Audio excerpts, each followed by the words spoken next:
আচ্ছা, চাল কুমড়ার ঘন্ট কিন্তু আমরা অনেকভাবে খেয়ে থাকি। শুধু ডাল দিয়েও খাওয়া যায়, মুগের ডাল সোমবারে দিয়ে, তারপরে হচ্ছে চিংড়ি মাছ দিয়ে আর হচ্ছে ইলিশ মাছের কাঁটা দিয়ে খেয়েছি। তো কেউ কি রুই মাছের ডিম দিয়ে চাল কুমড়োর ঘন্ট খেয়েছেন? তো চলুন আজকে আপনাদের সাথে এই রেসিপিটাই শেয়ার করি। এটা মা অনেক দিন পরে আসলে রান্না করলো।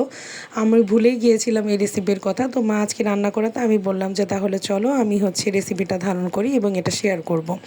তো প্রথমেই মা রুই মাছের অর্ধেকটা ডিম নিয়ে নিল, সেটা হচ্ছে হলুদ লবণ দিয়ে আগে হচ্ছে সিদ্ধ করে নিল। সিদ্ধ করার পরে চুলায় তেল বসিয়ে দিয়ে সেখানে হচ্ছে কালো জিরা এবং হচ্ছে তেজপাতা শুকনো মরিচ দিয়ে দিল। দিয়ে দেওয়ার পরে ডিমটাকে হচ্ছে ভালো মতো একটু ভেজে নিচ্ছে। এর মধ্যে তারপরে আবার হলুদ লবণ একটু হচ্ছে চিনি ভালো মতো দিয়ে এটাকে হচ্ছে ভাজা ভাজা করে নিচ্ছিল। ডিমটা যত ভাজা ভাজা হবে তত কিন্তু মানে ঘন্টের স্বাদটা ভালো লাগবে। তো মা বলছিল একটু ভালো মতো ভাজা ভাজা না হলে আসলে হয় না, কারণ সব জিনিস খেতে সহজ কিন্তু রান্না করতে আসলে কষ্ট বেশি। কথাও কিন্তু তাই, রান্না করতে দেরি হয় কিন্তু খেতে কিন্তু দেরি হয় না।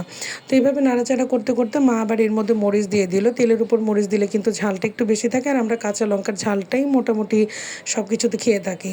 তো এখানে হচ্ছে মা তারপরে দিয়ে দিল চাল কুমড়ো। তো চাল কুমড়োটা আপনারা হচ্ছে একদম যে গ্রেটার মেশিনগুলো থাকে সেটাতে গ্রেট করে নিতে পারেন, না যে কুচিয়ে কাটতে পারেন সে তো কাটলেন। তো চাল কুমড়োটা দিয়ে মা হচ্ছে ভালো মতো নাড়াচাড়া করে নিচ্ছিল। এটা কিন্তু খেতে দুর্দান্ত লাগে। আপনারা হচ্ছে যারা খাননি কখনো তারা কিন্তু এভাবে রান্না করে দেখতে পারেন। আর আমাদের বাসায় কিন্তু কোনো খাবারেই হচ্ছে পেঁয়াজ রসুন সেভাবে দেওয়া হয় না। মোটামুটি ছোটো মাছ বা ডিম এই ক্ষেত্রে হচ্ছে পেঁয়াজ রসুন দেওয়া হয়। তো এইভাবে যারা পেঁয়াজ রসুন ছাড়া খেতে পারেন না তারা এটা অ্যাড করে এইভাবে রান্না করতে পারেন। তো কিছুক্ষণ হচ্ছে জালে বসিয়ে দিলাম। বসিয়ে দেওয়ার পরে ৩-৪ বার হচ্ছে নাড়াচাড়া দেওয়ার পরে দেখলাম হচ্ছে হয়ে গেছে। তখন মাকে বললাম তাহলে এখন হচ্ছে নামিয়ে নাও। তো নামিয়ে নেওয়ার পর এটা ছিল হচ্ছে ফাইনাল লুক। এটা কিন্তু ভাত রুটি দিয়ে খেতে দুর্দান্ত লাগে।